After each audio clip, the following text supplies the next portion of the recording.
Hello and welcome to Fintech Insider Insights. I'm Benjamin Ensor, Director of Research and Strategy at 11FS. In this episode, we're discussing the current state of fintech in India, the opportunities and challenges that fintechs face as they make their pitch to a massive market of 1.4 billion people. We'll be delving into the most promising homegrown startups in India, along with international players that are seeking growth and developing products and features on their platforms to serve this vast market. I'm joined by two fantastic Indian fintech experts. First up, we have a warm Fintech Insider welcome back to Aditi Sholapurkar, co-founder of Salt. How have you been doing since we last had you on the podcast, Aditi? It has been a very eventful 3 years. I'll say that. We've grown, and I think there have been so many new realities within the Indian fintech ecosystem, overall for the better, but it made for a choppy ride. And can you remind our listeners who maybe missed the previous episode what it is that Salt does and what you and your colleagues do? Happy to. So I started Salt in 2021 with my co-founders to bridge the gender gap in finance. Our observation was that women's participation in formal finance in India, actually even globally, but India is what we focused on, was under 5%. And that reflected neither their acumen when it came to money or their purchasing power, or really any other metric that you would look at. We strongly believed that women are the ideal financial services customers who just aren't financial services customers yet. And I think in the last 3 years, a very pleasant surprise has been the number of men that have gravitated towards the platform, which just very simply tells you people have a good product and everyone wants finance to be accessible. Thank you and welcome. And so joining Aditi, we have a Fintech Insider debut for Vinay Ramani, who is the Global Chief Product Officer at Tide. Welcome to the show, Vinay. Now, some of our listeners are probably familiar with Tide, but can you tell us a little bit about what Tide does and what Tide is doing in India, please? Hey, Benjamin, thanks a lot for having me on. It's really great to be here. So Tide is helping micro SMEs. And a micro SME is really a very small business. It could be if you're an Uber driver or a gardener, as Aditi mentioned, there are many women entrepreneurs in India that are running their own business, and so we seek to really help them get their time back, and by offering them very efficient banking, payments, and financial and administrative tools. And when we join all this up, as a gardener, let's say you showed up at your customer's house, you needed to send them an invoice. They said they'd pay you later. You want referrals from them. You want to be able for them to book business with you again. All of that is seamlessly taken care of. And at the end of the year, when your taxes need to be paid, all of that is also taken care of. So we give micro SMEs like a really connected end-to-end system that allows them to focus more on what they enjoy. So that's what Tide is up to. We do that globally. So we started in the UK. We're incredibly successful there with almost 12% market share of the micro SME segment. We've been live in India for the last couple of years. It's one of our fastest growing markets. We're likely to have more members in India than in the UK. It's just phenomenal adoption. We've launched in Germany and we hope to continue our internationalization. So hopefully very meaningful topic for today. Very exciting. Fantastic. Well, welcome. Okay, well, let's dive in. So to kick off the show, let's dig into why India is such an exciting part of the world for fintech. The challenges and opportunities that India offers and some of the contours of its digital infrastructure. It's been a tough year for fintech worldwide as the tech industry as a whole has faced a series of economic shocks. And it's not really that different in India. But I'd love to start with customers because I always think that's the best place to start. And India now has the largest population of the world with 1.4 billion people, with India overtaking China at some point in the last couple of years, depending on precisely whose figures you trust. So Aditi, maybe I can come to you first to sort of maybe talk about consumers, and then we can maybe move on to businesses. But how much opportunity is there for fintechs to serve Indian customers better, or develop financial services that are better, cheaper, or faster than what exists today? And I realize in saying that that's an incredibly difficult question because that 1.4 billion people are an incredibly diverse and wonderful set of humanity. But what do you see as some of the real opportunities?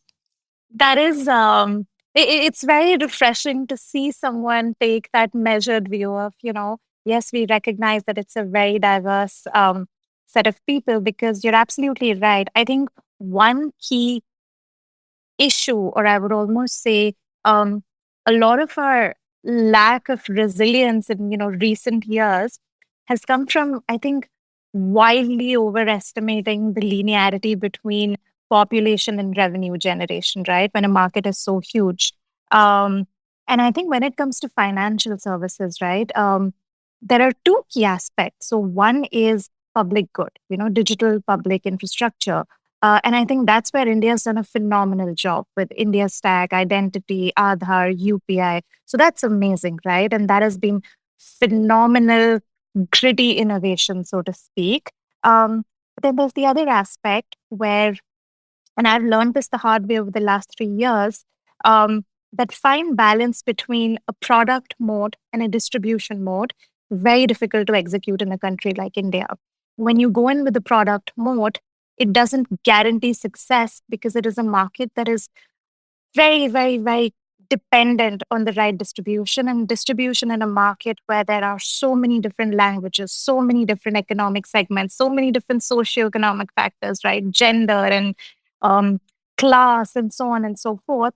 It is very difficult to get distribution right. So, is there opportunity? Yes. I do feel there's a learning curve there, because I think prior to 2022, when there was no lack of funding and there was no lack of, throwing money at the problem, we went about it in a very different way. We went about it in a very dollar first, almost innovation last way. We've learned those lessons the hard way, because we realized that we had a very high CAC, low retention customer. And perhaps the correct way to serve the customer is to know this customer better. Now, whether that means more niche, vertically focused solutions, or it means just a different way of creating and pricing solutions into the market, that remains to be seen. It is a very value sensitive market, and I think we've moved away from the world where a business can afford to be not financially resilient from day zero. So I think those are the big challenges, along with the opportunity that the population presents.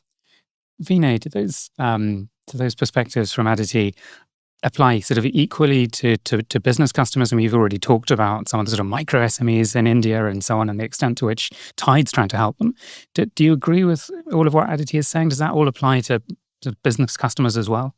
Yeah, I think absolutely. I think it does apply. I would say that we're perhaps a bit more fortunate that we can, um, I think certain of those headwinds, I would say, a little bit more blunted for businesses. One example is, that language barrier that's there in many. India is a very diverse country.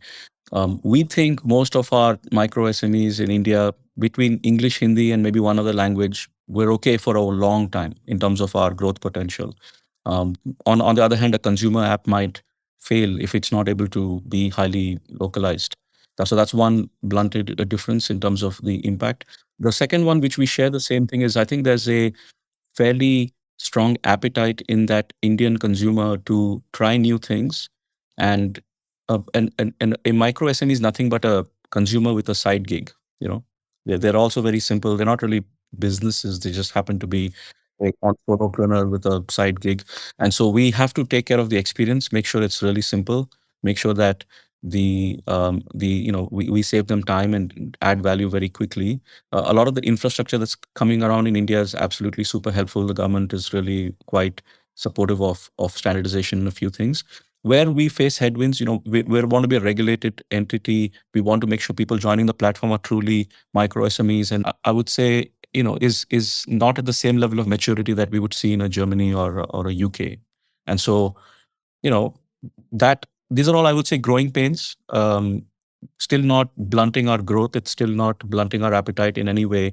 And so I think we've got, we're riding the tailwinds. We're dealing with some of these headwinds, and hopefully, in a few years, India will be one of Tide's largest revenue markets. How important is the India stack to the success of fintechs in India? Because people in other countries sort of look at, or fintech people in fintech in other countries look across at India and say, "Wow, you've got a unified payments interface, you've got this huge Aadhaar biometric system." Vinay, how much difference does that make to businesses like Tide, operating in India? Does that make everything much easier, or does it not really make a huge difference? It definitely, whenever you remove friction from the system, I think the next frontier of opportunity opens up, right? And so we're very glad that India has a lot of these. Just to take a page out of my previous experience at Uber, when Uber went into China, for example, the Chinese government had fantastic systems around understanding who people are and their true identity and all of that. And so very quickly, Uber China was onboarding 40,000 drivers a week, which is like 3 times as many as in the US where Uber was established. And so we're able to use this infrastructure to support massive scale, right? But as soon as that massive scale happens, then you have to deal with the infrastructure to deal with what that load that puts on your system, right? And so one could argue our member support has to scale, right? If Indian members have questions, suddenly we have grown that business, tenfold in 3 months, let's say, as just a scale out of magnitude. Member support, the actual human beings on the ground or the machines that are answering those questions must also scale. And so, it's a nice problem on the one end. It allows us to scale quickly. And then, like all businesses, that scale comes with its own problems that have to then be dealt with. So it's a two-edged sword. But yes, the stack absolutely helps. And, we should, like others, take advantage of that. Thank you. Aditi, are there any sort of customer segments who are sort of being left behind? Because often, the advance of technology is fantastic for some groups of the population, but there can be other groups of population who either are unfamiliar with it, don't have access to it, don't trust it. Are there groups in India that are perhaps not being as well served by fintech still, or financial services as a whole? I think one place where I've been personally very pleasantly surprised by the pace of innovation is in addressing exactly what you said. I think 5 years back, the way you look at India, it isn't just urban or rural, right? Even within urban, there's, tier one cities, tier two, tier three, tier four. And, then you go down the whole rural route, which also, to be honest, cannot be painted with the same brush. And I think 5 years back, penetration of digital financial services within, you know, tier three, tier four wasn't as great. But today, if you look, take wealth tech as an example, right? Um, I think two of the biggest wealth tech offerings to come out of the country have done a fantastic job in their own way of getting down to tier three and tier four. Now, interestingly, a lot of it has relied on, physical distribution, physical selling, which then again brings in questions of, quality control, suitability and appropriateness of the customer. Are you selling futures and options to someone who's just not, the right customer for them? But net, I think we've discovered that model of acing distribution and acing innovation and distribution where it's human led. I think acing innovation and distribution where it's not human led, right? So where you can't take a cheap labor or, as I said, a dollar first approach, which is why, for example, the gender divide when it comes to consumption of financial services is still the larger divide. It's worse than the economic divide or, the socio-economic divide, because that isn't a problem of just reach, right? It's a problem of speaking to that customer. Now, how do you speak to her? Is there a particular type of marketing? Are there particular channels? Are there particular and those kind of things are, I think, where there's room for us to grow. So it's been a mixed bag, I would say, in the last 3 or 4 years. The interesting thing that I think a lot of incumbents like Paytm taught us is the whole pairing of online to offline, right? India is a market where you can never just do one. And so how do you marry both in the right proportion, tailored to the needs of a niche customer segment? That is, I think, where the next phase of growth for Indian fintech needs to come from. Thank you. Vinay, Aditi's talked very eloquently about sort of distribution and the challenges of sort of scaling up and reaching, in such a diverse market. As an outsider, I sort of look at India, and I think, like many outsiders, we tend to see the big digital wallets, Paytm, PhonePe, etc., because they're everywhere. They're in every market, all across India. Their logos are everywhere. But who are some of the other sort of big successes in Indian fintech? Maybe firms that are maybe a little bit less obvious to foreigners looking into the market, but who do Indians see as some of the biggest Indian fintech successes? It's a really good question. So one, when we look at it as an outsider, the market, let me answer that in two parts. What we really understood very early was that we must have a very strong local business leadership team in place that is able to attack this distribution problem. So one example that really inspires me a lot is that we work very closely with governments and large organizations.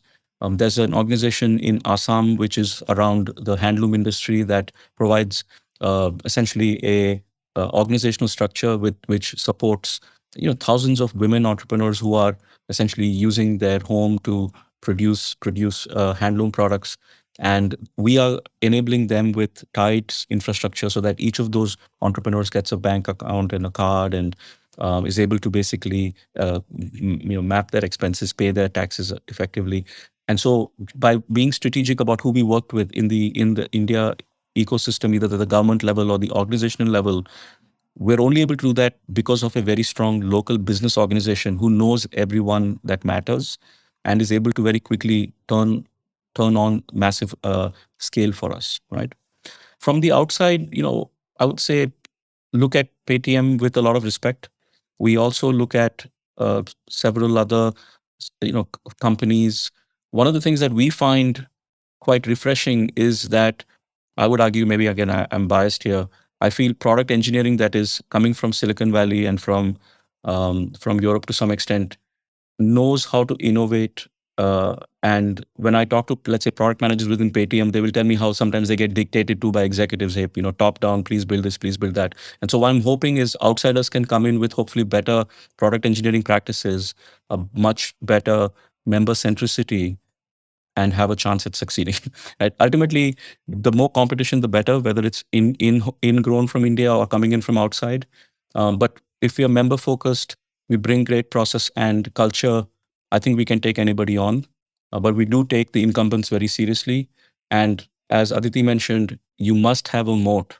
And so for Tide, our moat is this massive connectivity. We're going to basically make your life between your financial admin and banking needs super connected. If you're a startup that just does banking, we're going to compete with you because we got these other things. If you're a startup that just does Khata Book, for example, which is like mini CRM for micro SMEs to manage who owes you money, we're going to compete with you because we think why can't we also offer that product as part of our offering? And so in by this is what the moat really matters in India, so that you're able to acquire that customer, give them a great experience, and keep them forever. And hopefully that's the path we're on. Can I maybe chime in on what he just said? Because I agree with this so strongly, especially on the point of product engineering and product innovation. Because I think at heart I'm a product purist as well.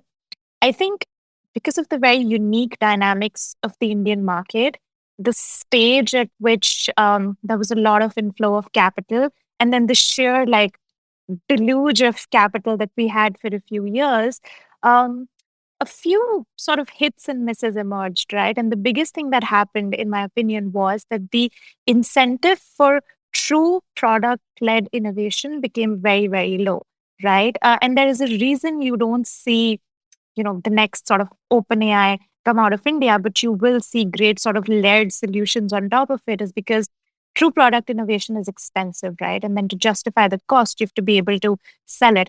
Now, in a market where someone else can disintermediate you 9 ways to Sunday because of the sheer difference in the volume of capital, and because in a market that is fundamentally low cost labor, barring maybe just very high technical talent, it is very easy to take away any product advantage you had by replacing it with a human, which is why even a lot of the great sort of B2B and enterprise tech. And again, there are always exceptions. And, I think that's why you really respect those. But a lot of amazing product companies end up morphing into services companies, which again, standalone is not a bad thing, but it does throttle innovation to a degree.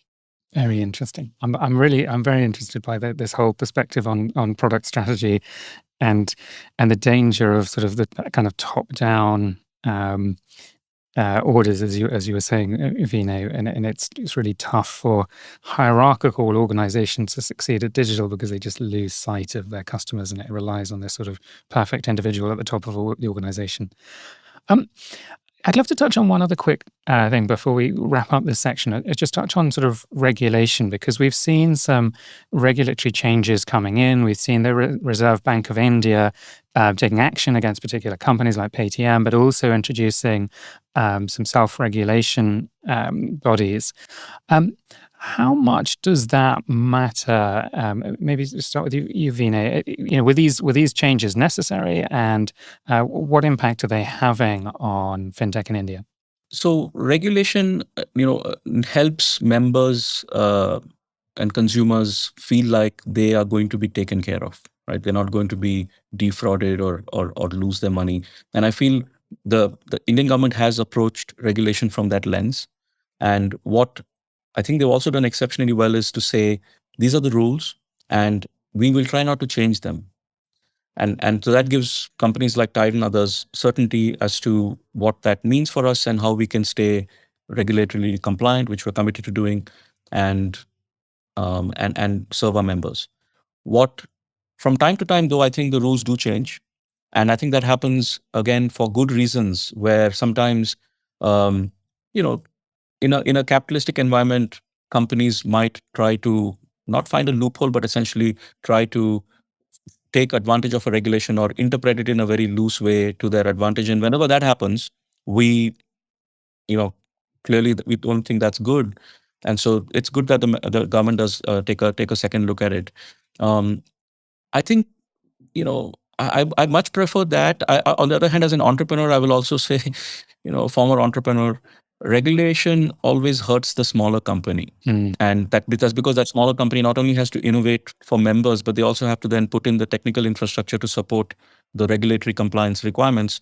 And that in some way serves the larger companies, right? Because they have a few more resources to potentially deploy to these challenges. And so, as far as the government in India is concerned, I think they understand this trade-off between too much regulation favoring large companies and too little favoring, not protecting the consumer, and then being consistent so that everyone knows what the rules are and they don't change it very often. But they are reactive to where problems happen. So I think that's what's happening. I think it's reasonable.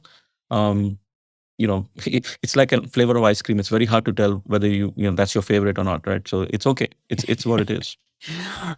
What do you think, Aditi? Are they getting the ice cream flavor right? I was just thinking, I have never heard someone compare regulation to ice cream. I think we need to socialize this more. A very, very, very good way of thinking of it. And it's interesting you mentioned the SROs, the self-regulatory organizations. So, aside from the sort of global funding winter that has unfortunately persisted, that coincided with a slightly tumultuous period in India where regulatory changes that were honestly well intended and, in my opinion, well executed were misconstrued very poorly, especially externally, right? Because, so for example, there were changes in regulations related to lending, even as early as I think March this year. There's been sort of pullback on unsecured consumer finance, for example, right? And again, I may be biased, but I genuinely believe that Indian regulators, by and large, are prudent and thoughtful. But many times a decision that's sort of been in the works for a year and has a lot of rationale behind it could still, strike the market as rash or thoughtless. And what that ends up creating is very bad optics, especially when, a large part of your cap table is not not Indian, and so maybe doesn't have that nuanced understanding. So it's very easy to label a regulator as arbitrary or changing their mind too often, so on and so forth. And so I think a lot of this bad optics, in my opinion, were one reason why it became important to and I'm not saying it is just for effect, to genuinely create a bridge between the sector and the regulator, right? So the SROs are supposed to be that. They're supposed to be an additional layer, and they're Hmm. supposed to emerge from the sector, from the industry, right? So I think banks are going to form their own SRO. I think the Digital Lenders Association of India is applying to be one. The Payments Council is applying to be one. And to be honest, for someone who's been in the ecosystem long enough, you would be fair in asking, but what's different? These bodies have always communicated with regulators. Regulators have always listened, and that's actually true. But I think optics matter. So when you formally institute a layer and say, listen, there's always going to be a lag between what a sector wants or what a sector is experiencing and what the regulator is able to, perceive and codify. But look at us making an effort and instituting a whole layer in between. um, that's important. That optics becomes meaningful, especially when you do need to bring back a little bit of global investor confidence. Definitely. Okay, we're going to take a quick pause here before we dive into the future of Indian fintech and which Indian players could be poised to go global. Whether you're starting or scaling your company's security program, demonstrating top-notch security practices and establishing trust is more important than ever. Vanta automates compliance for ISO 27001, SOC 2, GDPR, and more, saving you time and money while helping you build customer trust. Plus, you can streamline security reviews by automating questionnaires and demonstrating your security posture with a customer-facing trust center, all powered by Vanta AI. Over 7,000 global companies like Atlassian, Flow Health, and Quora use Vanta to manage risk and prove security in real time. Our audience gets a special offer of $1,000 off Vanta at vanta.com/insider. That's VANTA.com/insider for $1,000 off. Welcome back to Fintech Insider Insights, where we're delving into all things fintech in India. So we've talked a little bit about the changing face of fintech in India. Now let's turn to some of the international fintechs looking to move into India and some of the Indian fintechs that could be poised to go global. So let's start by thinking about some of the international fintechs that are already operating in India or might be interested in moving into India. Vinay, as someone who's works at one of those fintechs, who are some of the international players that are already present in India, and which firms do you think might be looking at moving into India? So I think we pay close attention to Revolut. They've I think recently, they've been operating in India for a while. They're also one of our adjacent fintech brothers in the London ecosystem. And while they remain heavily focused on the consumer, they do have a eye on the business use cases, and so we take that very seriously.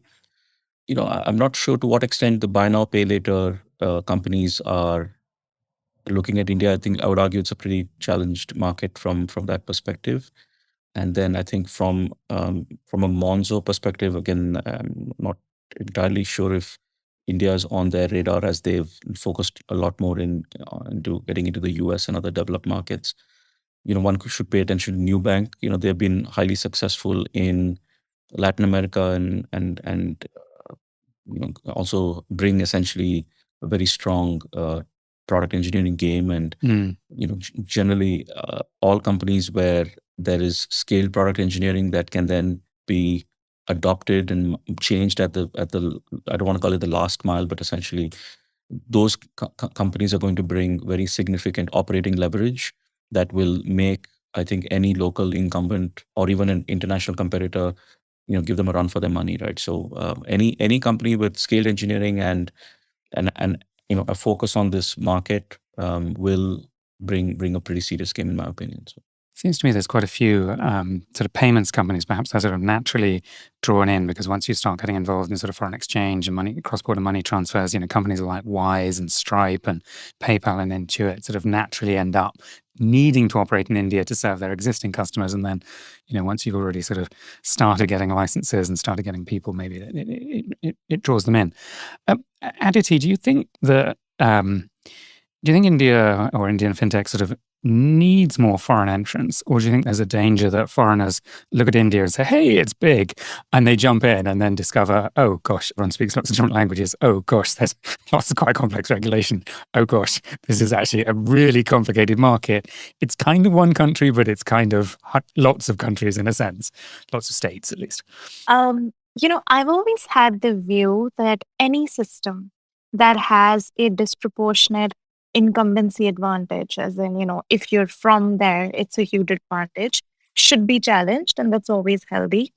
India has become, one such market where there is so much advantage that a homegrown fintech or a homegrown, really, any company, if I'm being honest, has, whether it's regulation, whether it's, access to the consumer sales practices, right?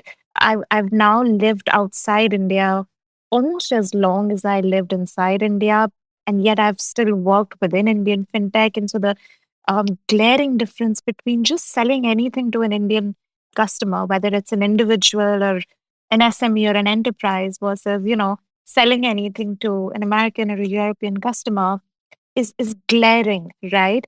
And I strongly think Indian fintech will benefit from a lot of good qualities that I think foreign entrants would bring. I think Vinay and I already strongly agreed on the point of product innovation, but even systems of pricing. We keep saying that the Indian customer is value conscious, and it's very hard to get them to pay for something. But someone needs to come in and break that practice, right? And so a market where it's considered obvious that nothing's going to be free.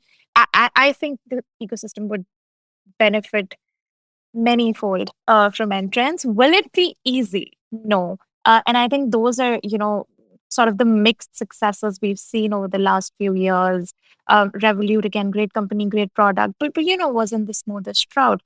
Same for Stripe, Wise, really so many companies. By contrast, I think Indian fintechs have had a slightly easier time, expanding markets outside India. But that is something that I look forward to seeing change. Yeah. If I can add one more thing on that, at Tide we call it India first innovation. So we're like, by being in India and playing in that market, we actually learn about things that make a lot of sense in other markets also. And we've seen this movie in many times. At Uber, for example, which prides itself on pretty seamless digital payment. You walk away from the car and you don't have to worry about money. The hypothesis back in 2014 my team had was that we should offer cash in India. Mm-hmm. And, I was literally laughed out of the room because everyone's like, you really want to go to the past, Vinay? But cash actually changed the game in India because it allowed people to not rely on a somewhat janky payment system, even if they had a Paytm payment method or whatever, to not get stranded at the side of the road if it was raining or whatever, right? They could pay with cash, they could get on with life. And so that, cash was in India, what was initially thought at Uber an India only innovation that actually had such great dynamics in terms of attracting new members to Tide or to Uber, that we've taken it globally at Uber. And it is one of Uber's largest growth stories of how cash makes people see the cars on the app, not need a password because we're not protecting any credit cards or whatever. So Uber becomes incredibly accessible if you just accept cash, So that's an India first innovation. That's sort of the way I would encourage my teams to look at it, is try to figure out what's working and why, and scale that globally. Let's do more things India first if possible. Well, can I just build on that, Vinay? One question I wanted to ask you was how have you had to do things differently for India at Tide compared with, let's say, the UK or Germany? I mean, I love what you just said about India first. Is that it? Is it just really just thinking differently? Yeah, I think there are a few things. I mean, there is, in order to deliver value to a customer in a country, one has to and in a way that is competitive, one has to feel local. And in order to feel local, one has to tap into those local services, Aadhaar and other things. One has to look local, feel local, talk local, the language, all of that in terms of the tone of voice and all has to be completely local. But if it's a external company coming and doing it, rebuilding completely from the scratch locally is too hard. And so we have to take a lot of um, depend on what we call this global platform that allows us to build that last mile in effectively, right? So that's what was one of the things Tide has. The other thing, though, is not just the right experience for the member. We actually have to operate as human beings within Tide with Indian colleagues and UK colleagues, and we truly see some of these cultural differences pop up, right? When again, maybe stereotypical as well is very dangerous. When someone says it's taking a little bit of time, what that sentence means when it comes from an Indian versus what it comes from a British person, very different. And so in some ways, we are helping these, pushing international actually allows us to create truly diverse teams with really people with really different perspectives and ways of thinking. And when you bring that together in a hot, what's it called, in a melting pot, that drives just a sense of excitement. And, people love that within the organization itself. So that was my point, is these challenges are not just in meeting the customer where they are, but also how you run your own company with such diverse markets and people in those markets with different upbringings and so on. Um, so we talked a little bit about foreign companies moving into in India. I'm also very interested in what India, an Indian fintech, can teach the rest of the world. And Aditi, talking to you and thinking about what Salt does and the way you're trying to empower women, I can't help thinking of sort of Mohammed Yunus and Grameen Bank. I mean, if he wasn't already the most famous fintech founder in the world, he certainly is now with Bangladesh's change in government. So I'm not going to ask you who the next Mohammed Yunus is, but what do you think Indian fintech can teach the rest of the world? Which Indian fintechs might sort of really affect the rest of the world and start, what do you think India can sort of teach the rest of the world sort of lessons, a little bit like, Mohammed Yunus and Grameen taught the rest of the world some lessons? That's a great question. I'm actually going to split it into two, because I think what Indian innovation will have an impact in the world versus what Indian fintech can teach the world are, I think, slightly different things right now. I think the answer for, Indian innovation, or sort of our breakout, fintech export, is hands down India stack. And I was recently talking to a founder friend, and we were like, it's a feature and a bug that answer hasn't changed in 3 years. Because I think, I think when I came on this podcast the last time, I was asked what's the most powerful thing that's happened in the last 10 years. And that was my answer as well. And that's because, that's one place where we see the maximum sort of global interest, right? In trying to adopt that stack, those policies, those practices, right? UPI is now a thing outside of India as well. And so I think that's going to be sort of our one really huge contribution, if we're able to help others sort of adopt it as well. But what Indian fintech specifically can sort of teach the world about innovation is actually knowing your customer really well. Now, I know I'm sort of contradicting myself a little bit, where I'm saying that strangely that actually has gotten disincentivized in the last few years, and it has, because um, the allocation of capital has largely been a little bit wonky. But there are still fantastic examples of understanding your customer and turning those sort of perceived disadvantages into a moat. And it's not a fintech example, but one of my favorite examples to quote when it comes to innovation is a company called Cuckoo FM in India. FM is literally radio frequency, and so it was the entire concept of an app that's like the radio, and it sort of changed the game on what people thought about the Indian consumer, because everyone thought, Indian consumers are not going to pay for content. Netflix is the cheapest it is in India, right? And here you had people paying per episode. So, you get hooked by sort of 3 episodes of a show or a story, or sometimes it's just a retelling of a book. And again, language localization was such an important part. And then you realize that, yes, this is not the customer that's going to buy a subscription, but this is the customer that's happy to pay per episode, right? And that, in my mind, was a beautiful example of taking a perceived disadvantage, that this is a customer that doesn't pay subscription, this is a customer that doesn't pay for content, into such a huge moat, right? Um, and it's things like that. So I think a lot of what we did at Salt was, very surprising to the ecosystem, because we were able to achieve $half or less, transacting customer CAC. Some people thought that was crazy, but in reality, the effort that went in behind the scenes to understand that customer, to understand exactly what visual, what sound she would relate to, why she would click, on an ad, how to get her to invest by not talking about investments at all, but rather talking about the cost of her life, nuances like that, right? Um, there is a lot of that innovation in India. It has, in my opinion, gotten snuffed out a little bit because of capital allocation being a little wonky. But I think the reason I welcome sort of the change in, VC dynamics and fundraising dynamics to skew towards more sustainable businesses, because I think now these amazing innovations will have a shot, because they're not going to be outpriced by someone else. So yeah.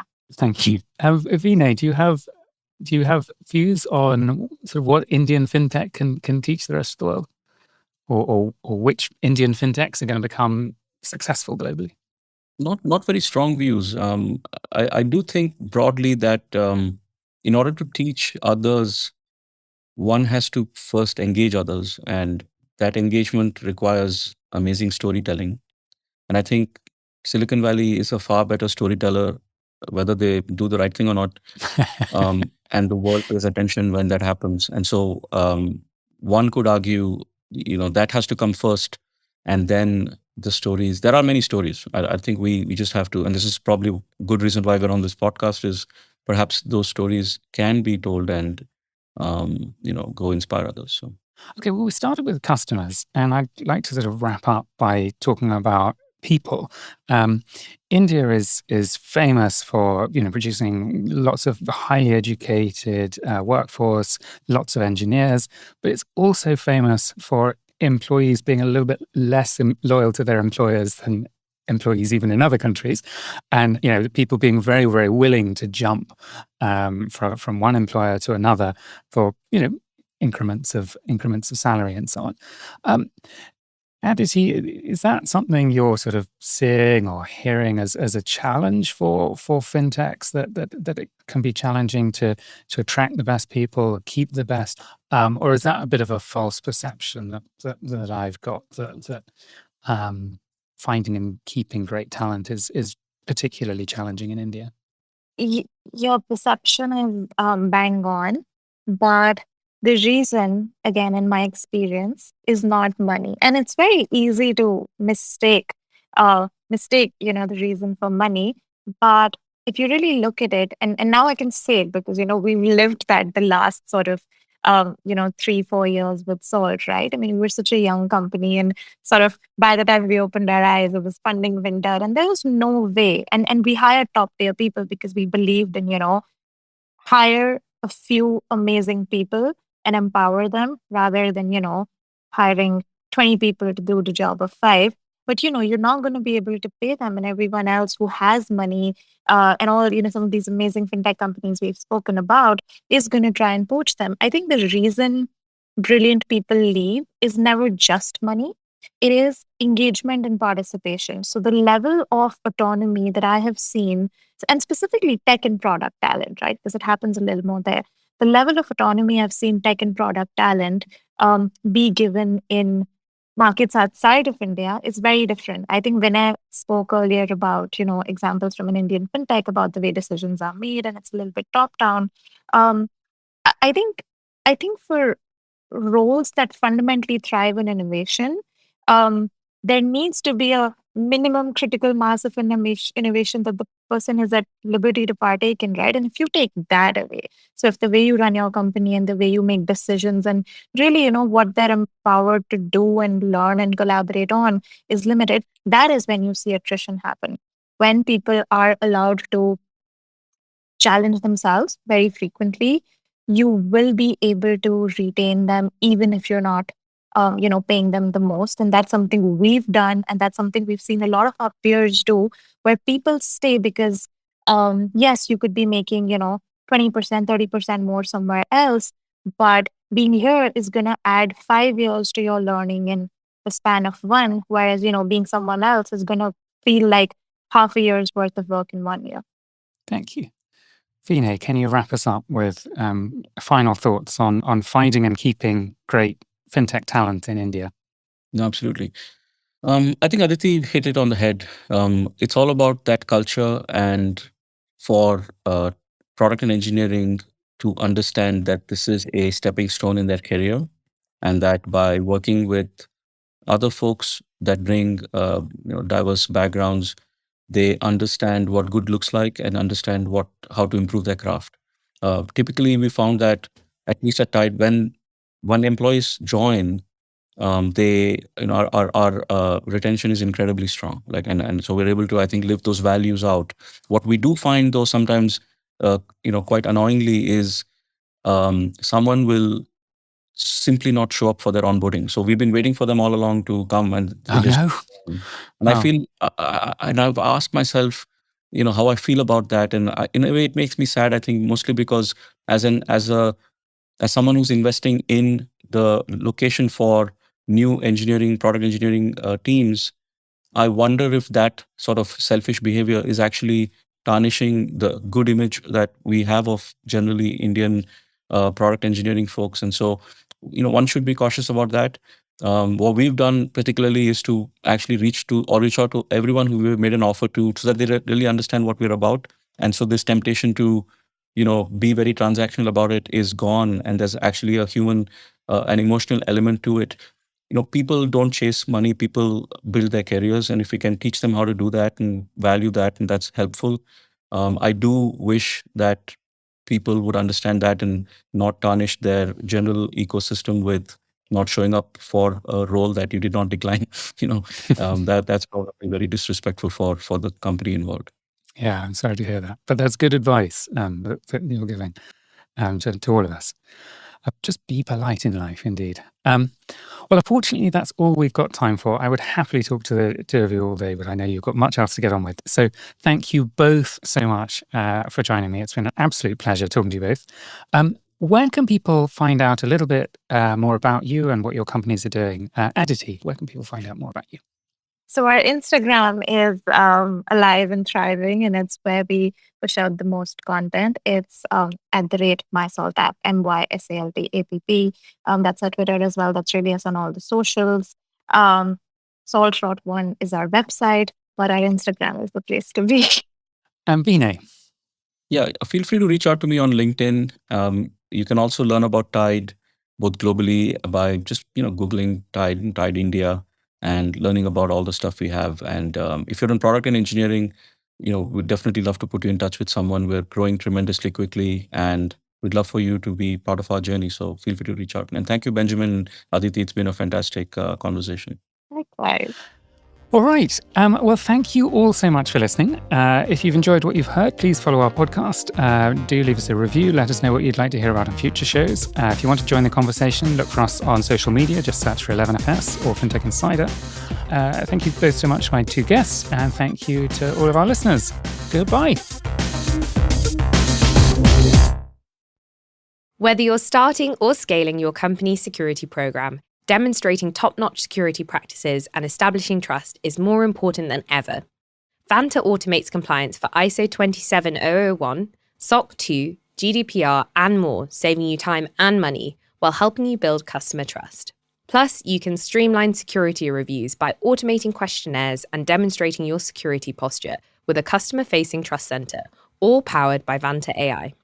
Over 7,000 global companies like Atlassian, Flow Health, and Quora use Vanta to manage risk and prove security in real time. Our audience gets a special offer of $1,000 off Vanta at vanta.com/insider. That's VANTA.com/insider for $1,000 off.